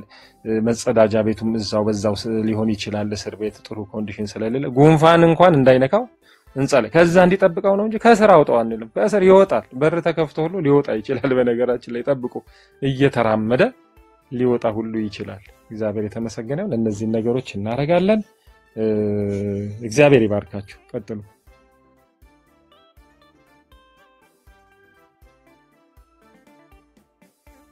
ወገዬ ቀጥ እሺ የሚናገር ሰው ከሌለ እንግዲህ በጣም ልናስተውል ይገባል አጋጣሚው ጊዜው ኢየሱስ በፋሲካ የተያዘበት እንግዲህ ታሪክን እየተደገመ ነው ያለው በማቴዎስ 26:57 በዚህ ጊዜ ኢየሱስን የያዙ ሰዎች የኦሪት ሕግ መምህራን የሕዝብ ሽማግሌዎች አስተውሉ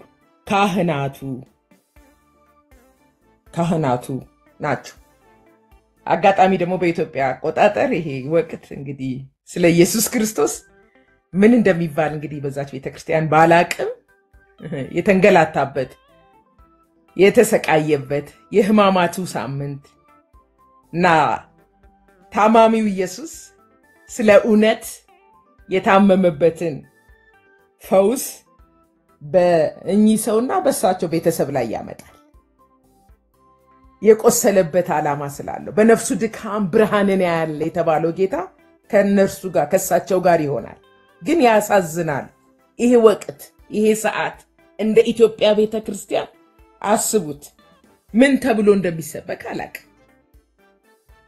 ፋሲካን ጠብቀው ነው አይሁዶች አንድ ሰው ቢሞት ይሻላል ብሎ ሊቀ ካህኑ ተወያይቶ ክርስቶስን ወደ ዓላማው ደስ የሚለው ወደ ግቡ ሲያንደረድሩት የነበረው ይሄ ሰዓት እንግዲህ በኢትዮጵያ ክርስትና ላይ በወንጌል ጉዳይ ላይ አንድ ትልቅ ብርሃን እንጠብቃለን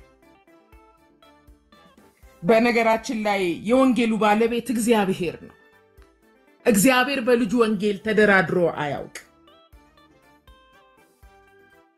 የእግዚአብሔር ታላቅ እጅ ለእውነትና ለጽድቅ ለልጁ ወንጌል ከቆሙ ሰዎች ጋር መቆሙን እናያለን ያሳዝናል ቤተክርስቲያን ሆኖ የክርስቶስን ወንጌል የሚናገርን ሰው ማሳደድ ያሳዝናል ግን እኛ ደግሞ የወንጌል አማኞች እንደ ትልቅ እድል በጸሎታችን በማገዝ ሕግ አዋቂዎች በሕግ በኩል የሚያደርጉትን ያደርጋሉ አሁን እኛ ፍትህ ምናምን ብሎን አይደለም የምንጮኸው በተለይ እግዚአብሔር አንድ ነውጥን ሲያመጣ ታላቅ ለውጥ እንደሚጠብቅ ሰው ልንጸልይ ይገባል። የማይነካ ነው እየተነካ ያለ። እንግዲህ በፋሲካ ወቅት ነው ጌታ ኢየሱስ ካልሞተ ብለው ማቴዎስ 26:57 መረጃ መያዝ ትችላላችሁ። በዚህ ጊዜ ኢየሱስን ያዙት። የኦሪት ሕግ መምህራን፣ የሕዝብ ሽማግሌዎች ተሰብስበው ያዙት። ንጹሕን ያዙት። ወንጀል የሌለበትን እንደ ወንጀለኛ ያዙት። እና ይሄን ፍለጋ ተከትሎ ሐዋርያት ሁሉ ሞተውለታል፣ ታስረውለታል። ዛሬም አዲስ ነገር አይደለም። ስለ ወንጌል እኔ መምህር ጽጌን አውቃለሁ። ሙግታቸው አንድ የስንፍናና የስድብ ቃል እንኳን ተናግረው አያውቁ።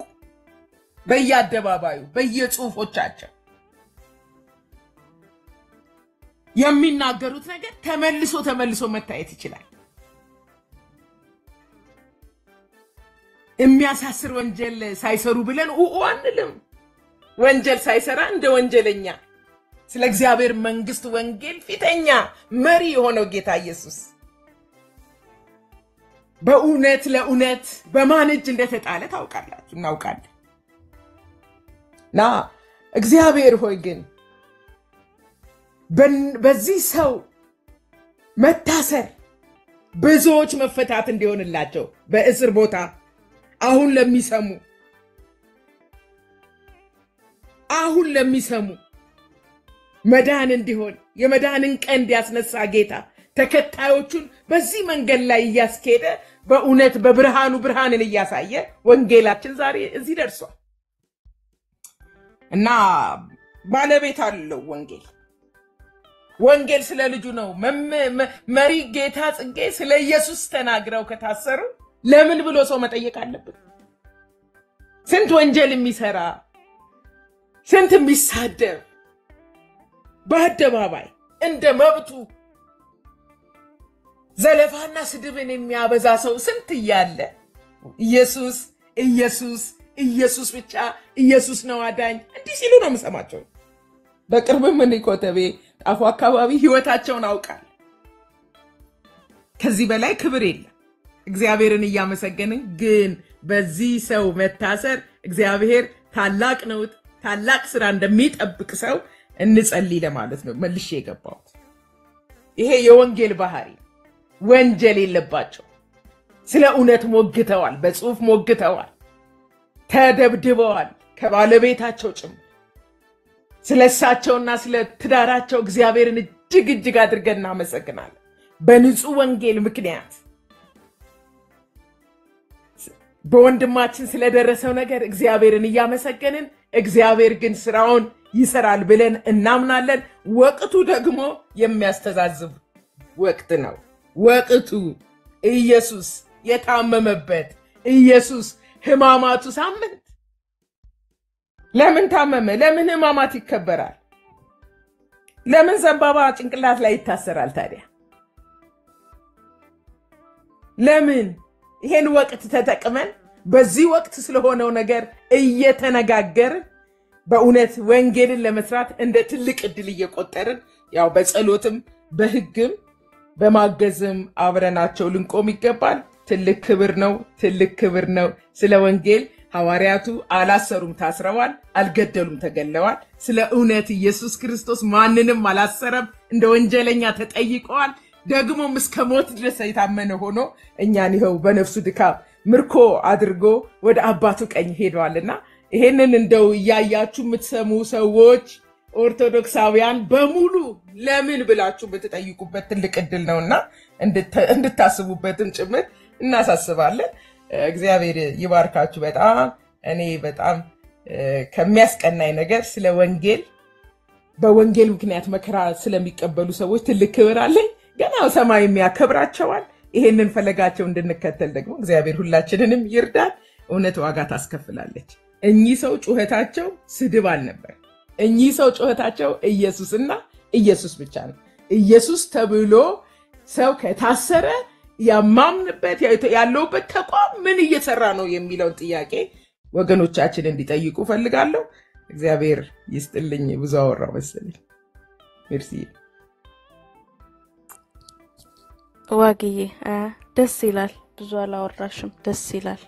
ደስ ይላል። እግዚአብሔር ቃል እኮ አይጠገብም። ጌታ ኢየሱስ ይባርክሽ ፓስተርዬ፣ ተባረኪ። ኤርሚስ ከሚመለስ እንቀጥላለን። የሚመቻቸው ሰዎች በመሃል ሐሳባችሁን መስጠት ትችላላችሁ። ወገኖች ከታች ያላችሁ እዚህ ሌቶናችሁም ጆይን ያደረጋችሁ ሁላችሁም እንኳን ደህና መጣችሁ። ጌታ ኢየሱስ ዘመናችሁን ይባርክ። ጥሩ ነው። ጥሩ ሄደናል። ትንሽ ብቻ ነው የሚቀረን። 1 ሚሊዮን እናስገባው። ታፕታፑን 1 ሚሊዮን እናስገባው። ቆንጆ ሄዳችኋል። ጌታ ኢየሱስ ዘመናችሁን ይባርክ። ሌቶናችሁ የገባችሁ ይሄው እንደምታዩት ርዕሱ ስለ ወንጌል መታሰር ሐዋርያዊ ቅብብሎሽ ነው። እንዲሁም ትንቢትም ነው ደግሞ ምክንያቱም ስለ ስሙ መከራን እንደምንቀበል እንደሚያሳድዱን ይናገራል። ሐዋርያዊ ቅብብሎሽም ትንቢትም ነውና መሪጌታ ጽጌን ርዕስ አድርገን ነው እየተነጋገርን ያለ ነው። ወገኖች ሐሳብ ሰጥተዋል። ከዚህ በኋላ ያላችሁ ሰዎች እዚህ ላይ እየተነጋገርን እንደሆነ እንድታውቁ ነው።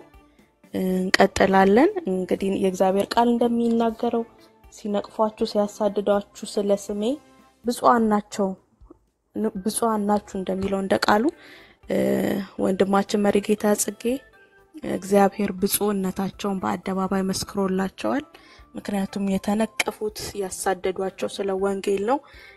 እሳቸው ላይ ባደረጉት ነገር ግን ትንቢቱ እንደተፈጸመባቸው ብፁዕነታቸውን እንዳረጋገጡባቸው አንዳንዴ ጠላት እናንተን ሊጎዳ ሲመጣ ግን የእናንተን ማንነት ሳይፈልግ አጎምጅቶ ወይም አፈንድቶ እንደሚያሳይ ይሆናልና ብፁዕነታቸውን አሳይተውልናል።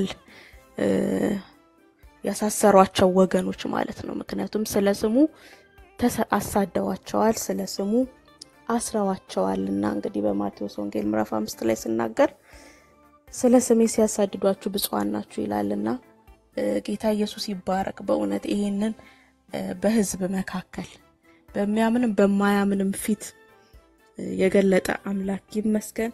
ወንጌል አይታሰርም፣ ወንጌል ይቀጥላል። ደግሞ ወንጌልን ሊሸፍን የወጣ የትኛውም የጨለማ ኃይል የጨለማ ጉልበት ወንጌልን ማሸነፍ አይችልም፣ በጭራሽ አይችልም። ወንጌል ሊደበቅ አይችልም። እንኳን ወንጌል እኛ ራሳችን አምነን የዳነው ራሱ ብርሃን ናችሁ ነው የተባልነው። አያችሁ፣ ምክንያቱም የወንጌሉ ኃይል በእኛ ላይ ስላለ አምነን ስንቀበለው ያ የወንጌል ኃይል በእኛ ላይ ስለሚሰራ እንኳን ወንጌሉ ራሱ እንኳን ኢየሱስ ራሱ እኛ እንኳን ብርሃን ነንና ልንደበቅ አንችልም። ለምድር ብርሃን ለምድር ጨው አድርጎ ሰጥቶናልና እኛ ማንነታችን እንኳን ልክ በጌታ ስንሆን በቃ ማንነታችን ራሱ ወደ ብርሃንነት መቀየር ነውና ወንጌል ሊደበቅ አይችልም። ወንጌል ይቀጥላል። ምድሪቷ ላይ የወንጌልን ኃይል ወንጌልን ኢየሱስን ሊሸፍን እየተሯሯጠ ያለ ኃይል ሁሉ የተሸነፈ ነው፣ የወደቀ ነው። ግን ያው እጅ ላለመስጠት ይጣጣራል፣ እጅ ላለመስጠት ይንደፋደፋል። ቅድም እንዳልኳችሁ ወሩን እንዳንዘነጋ ድርሳናትና ገድላት ሊበለቱ ነው። ለመበለት ደግሞ መታረድ አለ። ስለዚህ የትኛውም እንግዲህ አካል ሲታረድ ሳይንፈራፈር አይበለትም። በሬም ብትሉ ፍየልም ቢታረድ በግም ቢታረድ ዶሮም ቢታረድ የሚበለተው ከታረደ በኋላ ነው። ሲታረድ ግን ይንፈራፈራል። ስለዚህ ያ የምታርዱት ጠላታችሁ የሚታረደው ጠላት ቢያንስ አራጁን ለማስደንገጥ ይሞክራል። ይሄ ነው ያለው ነገር። በትክክልም ደግሞ እንደዛ ነው። እኛ ግን እንጸልያለን። ምክንያቱም የኛ መሳሪያችን ጸሎት ብቻ ነው። መጸለይ ብቻ ነው የምንችለው። መጸለይ ብቻ። ጌታ ኢየሱስ ድንቅን ያደርጋል። እሱ የድንቅና የተአምራት አምላክ ነው አይደል? ፀሐይንና ጨረቃን በእጁ የያዘ ስንት ዓመት ሙሉ ይዞ የሚሉትን ገድላቸውን ኦኬ በአንድ እግሩ የሚላቸውን ይሄንን ስንጠይቃቸው ለእግዚአብሔር ምን ይሳነዋል እንደሚሉ አሁንም እኛ እንላለን ለእግዚአብሔር ምን ይሳነዋል። በእስር ቤት መሪጌታ ጽጌ በድል ይወጣሉ፣ በድንቅና በተአምራት ይወጣሉ፣ ነፍስን ታድገው ይወጣሉ፣ በካሳ ይወጣሉ፣ በምርኮ ይወጣሉ። ለእግዚአብሔር ምን ይሳነዋል? እስር ቤት የገቡት ለስራ ነው። እስር ቤት የገቡት ለወንጌል ነው። ምታመልጥ የተቀጠረላት ቀን አለች ማለት ነው። እኛ ደግሞ እግዚአብሔርን በዚህ ነው ተስፋ የምናደርገው። እኛ ደግሞ እግዚአብሔርን በዚህ ነው የምናምነው። በዚህ ነው የምናምነው። ስለዚህ እንደውም ድል ነው የምንጠብቀው። ከመሪጌታ ጽጌ ድል ነው የምንጠብቀው። ደግሞ እንጸልያለን። እኛ ክርስቲያኖች ነን። ጉልበታችን፣ ኃይላችን፣ መሳሪያችን ሁሉ ጸሎት ነው። ኦኬ በጌታ በኢየሱስ ስም ወንጌልን ሊሸፍን የወጣ የጨለማ ኃይል፣ የጨለማ ጉልበት ሁሉ የታሰረ ይሁን። ሞትን ድል በነሳው በጌታ በኢየሱስ በትንሳኤው ጌታ በጌታ በኢየሱስ የትኛውም የጨለማ ኃይል፣ የትኛውም የጨለማ ጉልበት በኢየሱስ ስም የተዋረደ ይሁን። በኢየሱስ ስም የተዋረደ ይሁን። ሰም በእሳት እንደሚቀልጥ ኃይልና ጉልበቱ ሁሉ የቀለጠ ይሁን በኢየሱስ። የቀለጠ ይሁን በኢየሱስ። ሊያዋርድ የመጣ ሁሉ በጌታ በኢየሱስ ክርስቶስ ስም ተዋርዶ ይመለስ። ሊያሳፍር የመጣ ሁሉ በጌታ በኢየሱስ ስም ራሱ ይፈር። ያነጣጠረው ሁሉ በጌታ በኢየሱስ ክርስቶስ ስም ወደ ራሱ ይዙር። የወረወረው ቀስት ሁሉ ዞሮ ራሱን ይውጋው በኢየሱስ። እኛ ከስጋና ከደም ጋር አይደለም ውጊያችን። ስጋና ደምን ግን ከሚጠቀም ከኃይላቶች ጋር ነው ውጊያችን። የዲያብሎስን ስራ ያፈርስ ዘንድ የእግዚአብሔር ልጅ ተገለጠ እንደሚለው እንደ እግዚአብሔር ቃል በናዝሬቱ ጌታ በኢየሱስ ክርስቶስ ስም በተገለጠው በዚህ በኢየሱስ ስም እናፈርሳለን። የጠላትን ስራ፣ የጠላትን ሴራ፣ የጠላትን ድብቅ አጀንዳ፣ ወንጌልን ሊያስር የተማከረውን ምክር ከንቱ እናደርጋለን። የአማሌቅ ምክር ከሰማይ በታች ሁሉ ይደመሰሳል እንደሚል እንደ እግዚአብሔር ቃል በጌታ በኢየሱስ ክርስቶስ ስም ወንጌልን ለመሸፈን የተመከረ ምክር ሁሉ በኢየሱስ ስም የፈረሰ ይሁን። በናዝሬቱ ጌታ በኢየሱስ ክርስቶስ ስም የፈረሰ ይሁን። 2 እና 3 ሆናችሁ በዛ በተሰበሰባችሁበት እኔ እገኛለሁ እንደሚል እንደቃሉ እግዚአብሔር አምላክ ሆይ በኢየሱስ አንድ ቦታ ላይ ባንሆንም ጌታ ሆይ 618 ሰው በአንድነት ተስማምቶ ይጸልያል። ጌታ ሆይ ልባቸውን የምታውቀው አንተ ነህ። የሚስማማውንም የማይስማማውንም ቢያንስ ግን ከ2 እና ከ2 በላይ ተስማምቶ የሚጸልይ እንዳለ አውቃለሁ፣ እርግጠኛ ነኝ። በጌታ በኢየሱስ ክርስቶስ ስም ይህ ሴራ በኢየሱስ ስም የተደመሰሰ ይሁን። ይሄ ለውርደት ላሰረው አካል ለውርደት ይሁን በኢየሱስ። ላሰረው አካል ለውርደት ይሁን በናዝሬቱ ጌታ በኢየሱስ ክርስቶስ። ሟርተኛ አይቱ፣ መተተኛ አይቱ፣ ደጋሚ በኢየሱስ በህይወት ትኖር ዘንድ አትፍቀድላት እንደሚለው እንደቃለ በጌታ በኢየሱስ በሰጠህን የልጅነት ስልጣን ተስማምተን እንጸልያለን፣ እንከለክላለን። ወንጌልን ሊያስር የወጣውን ኃይል እንከለክላለን በጌታ በኢየሱስ። ከሰማይ በታች ኃይል ሁሉ ይገዛለት ዘንድ ስልጣንን በሰጠኸው ኢየሱስ በሚለው ስም ጌታ ሆይ በኢየሱስ ስም ይሄንን ሴራ ሁሉ ከንቱ አደረግን በኢየሱስ። ከንቱ አደረግን በኢየሱስ። ደግሞ ምን ጸልያለን? መሪ ጌታ በድል እንዲወጡ፣ መሪ ጌታ በምርኮ እንዲወጡ፣ ጌታ ሆይ በምርኮ እንዲወጡ፣ ጠላት እንዳሰበው እንዳይሆን ጌታ ሆይ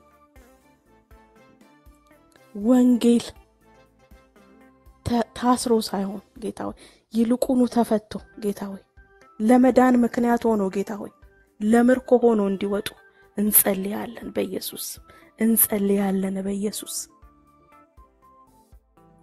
እግዚአብሔር ሆይ አንተ መልካም አምላክ ነህ። እግዚአብሔር ሆይ አንተ ኃያል አምላክ ነህ።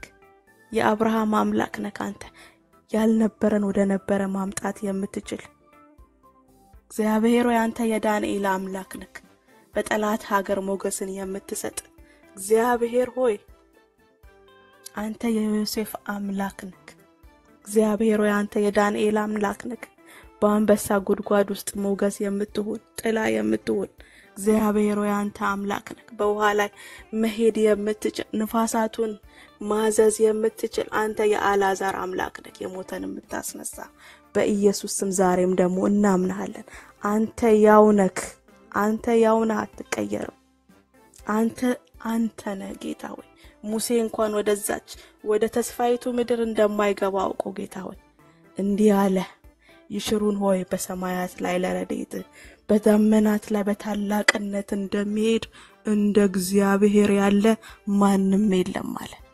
እንዳንተ ያለ ማንም የለም። ዛሬም መሪ ጌታ ለታመኑ እጆች አሳልፈን እንሰጣለን። ለታመኑ እጆች አሳልፈን እንሰጣለን ጌታ ሆይ እንዳንተ ያለ ማንም የለም። ድንቅና ተአምራትን መስራት የምትችል አንተ ነህ።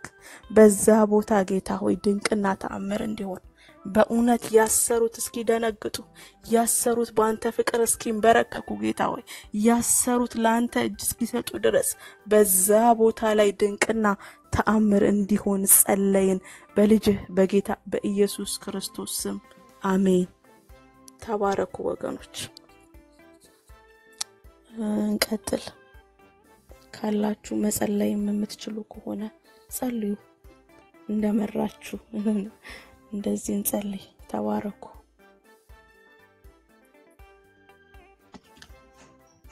መርሲ ብሩኩኝ። እስኪ መጡ ወገኖቻችን ብዙ ሐሳብ ያላቸው አሉ። መሀል ላይ እየተናገረ እንቆያለን። ተባረኪ። እንግዲህ ማይክ ታይሰን የሚባል ቦክሰኛ እናቅ ነበር። ጎበዝ ነበረ። እየደከመ እያረጀ እየጃጀ እየደነዘዘ ሲመጣ ጆሮ መናከስ ጀመረ። ጆሮ መናከስ ፋውል ፕሌይ ጀመረ ማለት ነው። ኢሌጋል ጨዋታ። አንዳንዴ የወንጌል ጠላቶችም እንዲመስሉኛል። በወንጌል ሳይችሉ ጨዋታውን ሳይችሉ ሲቀሩ በፋውል ፕሌይ ምናምን በህግ ክፍላቸው አማካኝነት ወደ ክስ ይሄዳሉ። በነገራችን ላይ ክሱን የፈጸመው የህግ ክፍል አለ ቤተክርስቲያኗ። በህግ ክፍሉ አማካኝነት ነው ክሱ የመጣው። እንግዲህ የህግ ክፍል ኖርማሊ በአብዛኛው ይሄ ሴኩላር የሆነውን ይሄ ምናልባት የይዞታ ክርክር ካለ መሬታችን ተወሰደ ህንጻችን ላይ እንዲተደረገ የሚለው ነገር ላይ ነው ሊያተኩር የሚገባው። ይሄ የሊቃውንት ስራ ነበር የአስተምሮን በተመለከተ። ስለዚህ የህግ ክፍሉ ነው ማለት ነው እያጠናከረ መረጃዎችን እያያዘ እንዲህ ብሎ መክሰስ የጀመረውና ህግ ለመንፈሳዊ ነገር ተከራካሪ ሲሆን በጣም ነው የሚያስቀው። በነገራችን ላይ እኛ የወንጌል አማኞች እንዲህ አይነት ክፍልም ያለን አይመስለኝም። ቢኖረንም ቅድም እንዳልኳችሁ ፐርፐዝ ነው የህግ ክፍሉ ሊከራከር የሚችለው። አንዳንድ ወይ በድንበር ላይ የመግፋት ነገር ቢታይ ወይ አንዳንድ የህግ ክርክር የሚያስነሱ ነገሮች ቢኖሩ ነው እንጂ በአስተምሮ ላይ እምነታችን ተሰደበ፣ ሙሉ ወንጌል ተሰደበች፣ መሰረተ ክርስቶስ ተንጓጠጠች ብሎ እስካሁን የከሰሰ ቤተክርስቲያን የለም። እንዲህ አይነት ክስም ላይ እኛ እንትን አንልም። ኢየሱስንም መስደብ ይችላሉ። በነገራችን ላይ ይሰድቡታል። ምንድነው በስራቸው ይክዱታልም ስለሚል አንዳንድም ቅድም የተባለው ድርሳናትና ገድላት ክርስቶስን የሚሳደብም ነገር ስላላቸው ፕራክቲካሊ ክርስቶስም እየተሰደበ ነው። እኛ እንግዲህ ትምህርትን በትምህርት ነው በህግ ክፍል የምንከራከረው። የምንከሰው ሰው የለም እንግዲህ ራሱ ተጠላልፎ ካልወደቀ በስተቀር። ለምንድነው መጽሐፍ ቅዱስ ዘዳግም 32:31 ላይ ምን ይላል? ጠላቶቻችን ሰነፎች ናቸው ይላል። የሚገርመው ጨዋታውን አይችሉበትም፣ ሰነፍ ናቸው። የሚሸነፉበትን ነገር ነው ሲቆፍሩ የሚገኙትና አይችሉበትም ጨዋታውን። አንድ አይከን የሆነ ሰውን ማጥፋት ለምሳሌ ሻማ ተለኩሶ ብዙ ጊዜ ከፊት ያለው ለኩስና አስፋፉ ወደዛ አስለኩሶ ሌሎቹን ይባላል። የመጀመሪያውን ሻማ ማጥፋት ሁሉንም ሻማ ማጥፋት አይደለም። ምክንያቱም ተቃጣጠላ ሄደ፣ እታች ወረደ፣ ታችኛው ወንበር ድረስ ተለኩሷል። ስለዚህ የመጀመሪያውን ሻማ ማጥፋት መሪጌታ ጽጌን ማጥፋት ወንጌልን ማጥፋት አይደለም። ተቀጣጠለ እኮ ቅድም አልኩኝ እኮ የልጅ ልጅ ምናምን በወንጌል ቀድማያት ሆነዋል። በወንጌል ነው በእድሜ አይደለም። ቀድማያት ሆነዋል። ከእሳቸው የሰማ እንደገና ከእሳቸው የሰማውን የሰማ ተብሎ የለም ወንጌል ሄዷል። በቃ ተቀጣጥሏል። በጣም በተለይ የታድሶ እንቅስቃሴ የምናቀናቀዋለን በየትኛውም የኢትዮጵያ ክፍል በኃይለኛው እየተሰራ ነው። ፋና ወጊ ስለሆኑ ፓዮኒር ስለሆኑ ማለት ነው።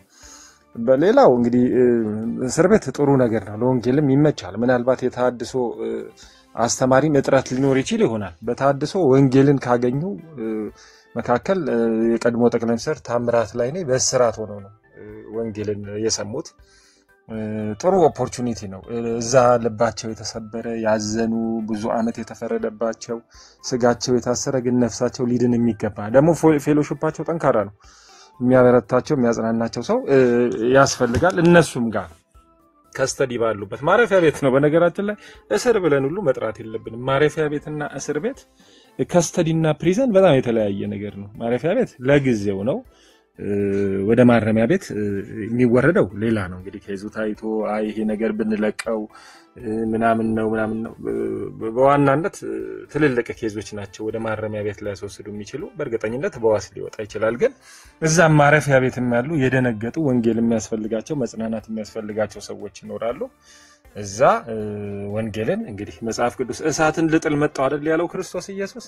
እሳትን እኮ ጣል ማድረግ ነው። እሳት ተጥሎ እፍ ማራገብ እኮ ላያስፈልግ ይችላል። ለምሳሌ ከሰል ላይ፣ ወረቀት ላይ፣ ቤንዚን ላይ ምናምን ላይ እኮ እሳት ከተጣለ እፍታማ ያስፈልገው ራሱ። እንደውም አትንደድ እየተባለ ነው ትግል ሰው የሚያደርገው። ስለዚህ እሳቱም ተጥሏል። እነ መሪጌታም እሳትን ጥለዋል። እስር ቤትም አሁን እሳትን ጣል አድርገው ይወጣሉ። ወንጌል ይነዳል።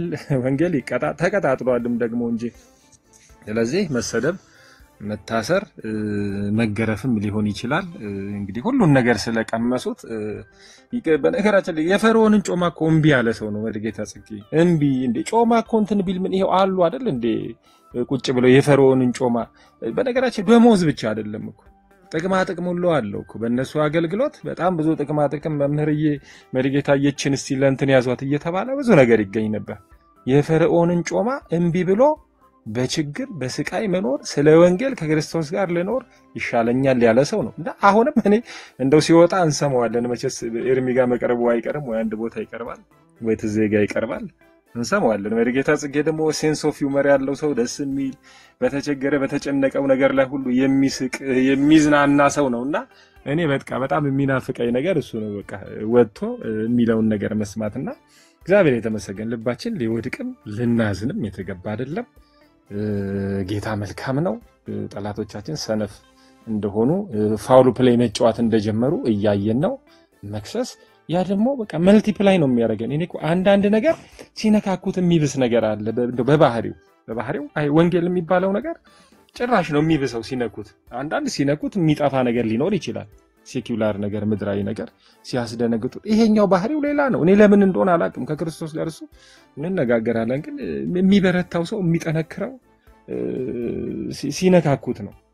አይታችሁ ከሆነ አንዳንድ እዚህ የውጭ ዜጎች ይመጡና በጣም ይሄ ንጹህ ነገር ባክቴሪያ የሌለው ምናምን መብላት ለምደው አንድ ሁለት የሆቴል እንትን ሲሉ በጣም ይታመማሉ። የውጭ ነጮች ምናምን በጣም ነው የሚታመሙት። ምክንያቱም ዴቨሎፕ አላረገም።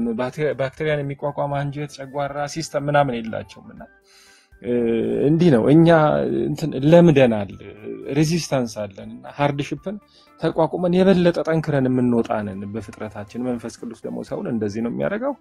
ስለዚህ እንን ሐዋርያዊ የመገረፍ የመታሰር ቅብብሎች በጣም ኢንጆይ ማድረግ መጀመር አለብን። ተባረኩኝ። በኪየ ስላየው ደስ ብሎኛል።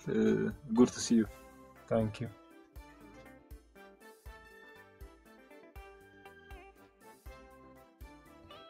ተባረክ ጆዬ። ጌታ ኢየሱስ ይባርክ። ቤካዬ እንኳን ደህና መጣ። የምትችል ከሆነ ሰላም በለን። ሐሳብም ካለ ሁላችንም ስለተናገረ ትችላለህ ቤካዬ።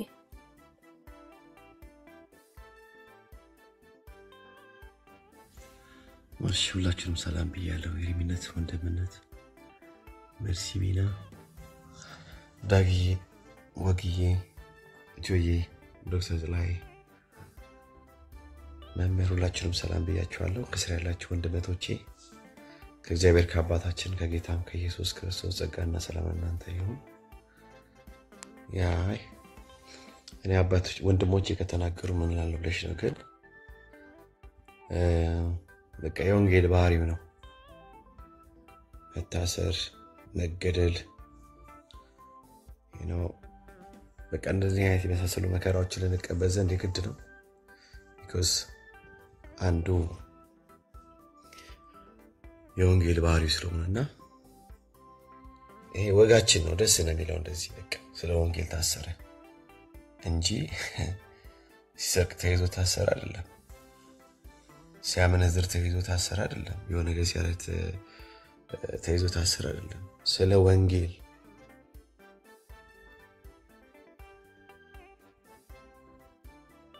እና አሳሪዎቹ ወንጌል እንሰብካለን ወንጌል ገብቶናል እኛን ለእናንተ ወንጌሉን የሰጠነው ብሎ የሚሉ ናቸው። ግን ውስጡ ያለውን እርግጥ ቢያነቡ ወንጌል ሰባኪያን ሲታሰሩ የአባቶቹን ፈለግ እየተከተሉ እንደሆነ ግን ይገነዘቡ ነበር ብዬ አስባለሁ። ያዕቆብ ታስሯል። for the first time የመጀመሪያው መስዋዕት ሰማዕት ሆኗል። እዛ ጴጥሮስን እንደምታውቁት አስረውታል። ደግሞ ወጣ። በቃ ጳውሎስንም እንደዚህ ያልታሰረ ማን አለ እስቲ ከአባቶቻችን? ስለ ወንጌል ያልተገደለ ማን አለ እስቲ? እና የአባታቸውን ፈለግ ነው የተከተሉት። እውነተኛውን ጥርት ያለው ወንጌል ስትይዝ በቃ መከራ ሊመጣብህ ዘንድ ግድ ነው። አለበለዚያማ ኮምፕሮማይዝ ያደርግ ምን ችግር አለው? እንኳን ልትታሰር እንደውም ጋርድ ሁላ ሊመደብል ይችላል። ኦኬ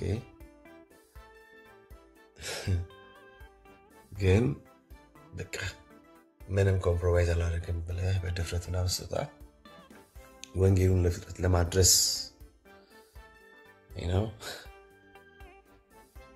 ያን እውነት ይዘህ ስትወጣ እንደዚህ እስር መደብደብ መቀጥቀጥ ይደርስብሃልና ይሄ ያኔ የነበረው ነገር አሁን ላይ እንደ አዲስ ራሱ መጀመሩ ገርሞኛልና እሳቸው የታሰሩት ጆዬ እንዳለው እዛ ወንጌል ይሰበካል። ምናልባት እግዚአብሔር አምላክ በዛ ሪጅኑ ያሉት እንዳሉ ስለሚያውቅ እሳቸውን እንደ መልእክተኛ የላኩት ነው የሚመስለኝ እኔና ብዙዎች በእርሳቸው በኩል ኢቭን መታሰራቸው ትዝራቸው ሐዋርያ ጳውሎስ በመታሰሩ ምክንያት በቤተ መንግስቱና አካባቢው በቃ እንደተሰማ ደግሞ በበጎ like with voluntary የሆኑ ወንድሞች ደግሞ ይህን ወንጌል እንዲሰብኩት ድፍረት እንደሆናቸው ኦኬ በበጎ ተነሳሽነት ወንጌሉን ለመስበክ የተነሱ ለነሱ የሐዋርያ ጳውሎስ መታሰር ድፍረት ነውናቸውና ለኛ ድፍረት ነው። ኢሳቸው መታሰር የሌሎችም ወንድሞች መታሰር ለኛ ድፍረት ነው። በቃ